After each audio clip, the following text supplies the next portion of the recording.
अच्छा, आप खाली जर्नैल हैं, 4 स्टार जर्नैल हैं या 5 स्टार जर्नैल हैं, आर्मी चीफ़ हैं या फील्ड मार्शल हैं, ये आपको पता होगा या शहबाज शरीफ को पता होगा। हमारे लिए आप बहरहाल बहुत ज़्यादा काबिल एहतराम हैं, और वो इसलिए कि आप हाफ़िज़ कुरान हैं। आपका ये हवाला हमारे लिए बहुत मोतबर है। बाकी ये आर्मी चीफ़ और फील्ड मार्शल, ये आप जाने और शहबाज शरीफ जाने, हमारा इस मामले से कोई ताल्लुक़ नहीं। हम आपको हाफ़िज़ कुरान समझकर एक दरख्वास्त आपसे करना चाहते हैं, चूँकि आप हाफ़िज़ कुरान होने के की वजह से मुल्क व कौम को बहुत सी आयात की तिलावत करके हमारे सीनों को ईमान से मुनव्वर करते रहते हैं। तो आज हम भी आपकी खिदमत में एक हदीस का मफ़हूम पेश कर रहे हैं। बराए मेहरबानी इस जानिब थोड़ी सी तवज्जो दें, बड़ी नवाजिश होगी। एक अंसारी मर्द ने ज़ुबैर रज़ी अल्लाह अन्हु से हर्रा के नाले के मुतल्लिक, जिसका पानी मदीना के लोग खजूर के दरख्तों को दिया करते थे, अपने झगड़े को नबी करीम की खिदमत में पेश किया। अंसारी ज़ुबैर रज़ी अल्लाह अन्हु से कहने लगे कि पानी को आगे जाने दो, लेकिन ज़ुबैर रज़ी अल्लाह अन्हु को इससे इनकार था, और यही झगड़ा नबी करीम की खिदमत में पेश हुआ।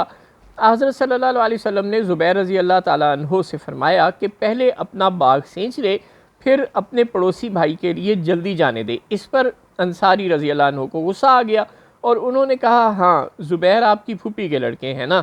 बस रसूलुल्लाह के चेहरे का रंग बदल गया। आपने फरमाया, ए ज़ुबैर, तुम सैराब कर लो, फिर पानी को इतनी देर तक रोके रखो कि वो मुंडेरों तक चढ़ जाए। ज़ुबैर रज़ी अल्लाह अन्हु ने कहा, अल्लाह की कसम, मेरा तो ख्याल है कि ये आयत इसी बारे में नाजिल हुई है कि हरगिज़ नहीं, तेरे रब की कसम, ये लोग उस वक़्त तक मोमिन नहीं हो सकते जब तक अपने झगड़ों में तुझको हाकिम न तस्लीम कर ले।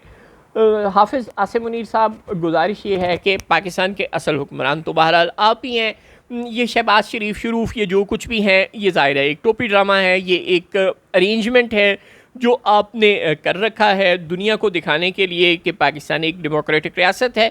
लेकिन आप इस मुल्क के फैक्चुअल हुक्मरान तो बहरहाल आप ही हैं ना। चुनांचे हमारी गुजारिश आप ही से बनती है। फ़र्ज़ करें हिंदुस्तान बेशर्मी की इंतहा पर आ जाता है और वो किसी सालिस की सालसी को नहीं मानता।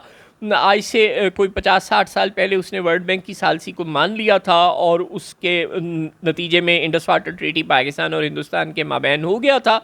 लेकिन अब वो ज़माना गुजर गया। अब हिंदुस्तान ने होचे जट कटोरा लब्बा पानी पी पी आफरे के मिसदाक अपने आप को बहुत ज़्यादा ताकतवर समझना शुरू कर दिया। ये ठीक है कि उसने अपने आप को ज़रा जल्दी अमेरिका, रूस या चीन समझना शुरू कर दिया है।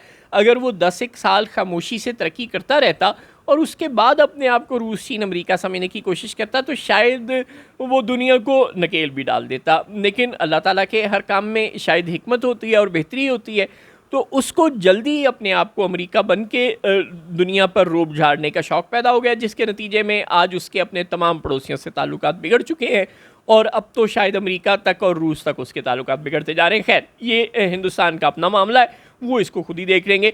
हमारा मामला ये है कि अगर हिंदुस्तान किसी सालसी को नहीं मानता और इंडस वाटर ट्रीटी को ऐसे ही तोड़े रखता है जैसे कि वो इस वक्त तोड़े हुए हैं, तो फिर हम क्या करेंगे? क्या हम जहां वो डैम बनाएगा वहां मिसाइल मार देंगे?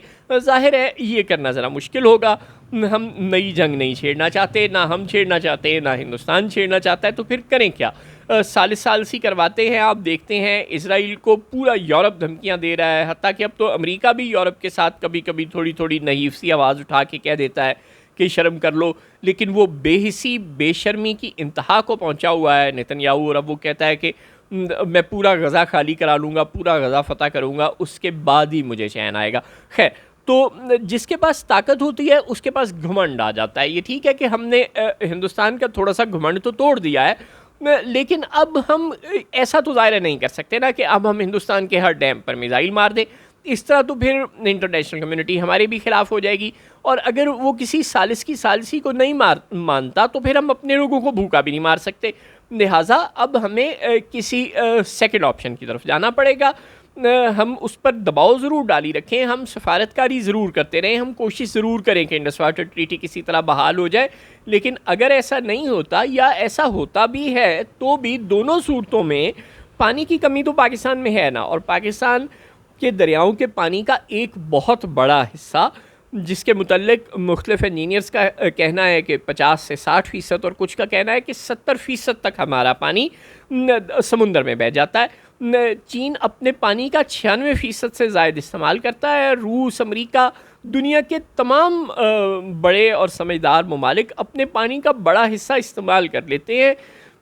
वो डैम इतने बनाते हैं, इतनी दरियाओं से नहरें निकालते हैं कि वो दरियाओं को बिल्कुल खाली कर देते हैं और दरियाओं का पानी समुद्रों में नहीं जाने देते। वो समुद्रों में पानी को ज़ाया होने के लिए नहीं जाने देते। हमारे यहाँ हर साल अब हमारे दरियाओं का 60-70% हिस्सा समुद्र में चला जाता है और वो हम इस्तेमाल नहीं कर पाते इरिगेशन के पर्पसेस के लिए। हम हिंदुस्तान से तो नाला है कि वो इंडस वाटर ट्रीटी को तोड़ रहा है, लेकिन जितना पानी हमारे पास आता है उसके साथ भी तो हम इस्तेमाल नहीं ना कर पा रहे। चुनांचे एक तो हमें ये इंश्योर करना है कि जितना पानी हमारे पास आता है हम उसको 100% इस्तेमाल कर सकें। हिंदुस्तान आज इंडस वाटर ट्रीटी को तोड़कर हमारा जितना पानी इस वक्त आ रहा है उसका 60% रोक लेता है, चलिए 80% रोक लेता है। जो बाकी 20% आएगा और जो पाकिस्तान में बारिशें होती हैं, ग्लेशियर पिघलते हैं, उनसे भी जो दरियाओं में पानी आता है, जो नालों में नदियों में पानी आता है, इस सारे पानी को तो 100% हमें कंज्यूम करना चाहिए। ये तभी होगा जब हम 2-4 तो कम से कम और डैम बना लेंगे। एक तो हाफिज़ आसिम मुनीर साहब डैम बनवाएं, शहबाज शरीफ से कहें, मैं उसको ऑर्डर दें बस कि चल भाई एक डैम बना, आप हुक्म करेंगे वो डैम बनाने शुरू कर देगा। एक तो डैम बनवाएं, ज़्यादा से ज़्यादा डैम बनवाएं, और दूसरा समुद्र के पानी को साफ़ करवाएं। जैसे कि हिंदुस्तान चेन्नई में फ़िल्ट्रेशन प्लांट लगाकर समुद्र के पानी को इस्तेमाल कर रहा है, जैसे कि इज़राइल समुद्र के पानी को पीने के लिए और खेती बाड़ी के लिए इस्तेमाल कर रहा है, जैसे कि स्पेन इस्तेमाल कर रहा है, जैसे कि यूएई बहुत बड़ी तादाद में पीने के पानी को इस्तेमाल के लिए समुद्र के पानी को इस्तेमाल कर रहा है, माल्टा जैसा छोटा सा मुल्क इस्तेमाल कर रहा है। दुनिया के बेशुमार मुल्क समुद्र के पानी को पीने के लिए और खेती बाड़ी के लिए इस्तेमाल कर रहे हैं। तो एक तो गवादर में, कराची में, जीवानी में, ऐसे ठट्ठा में ऐसे डिस्टिलेशन प्लांट्स, चाहे वो जितने भी महंगे हों, उनके लिए बंदोबस्त करना शुरू करें और इस पानी की सफाई का और उसको पीने और खेती बाड़ी के लिए इस्तेमाल करने का बंदोबस्त करें। और दूसरा, डैम बनवाएं और इस पानी को समुद्रों में जाने से रुकवाएं। आपकी बड़ी मेहरबानी होगी।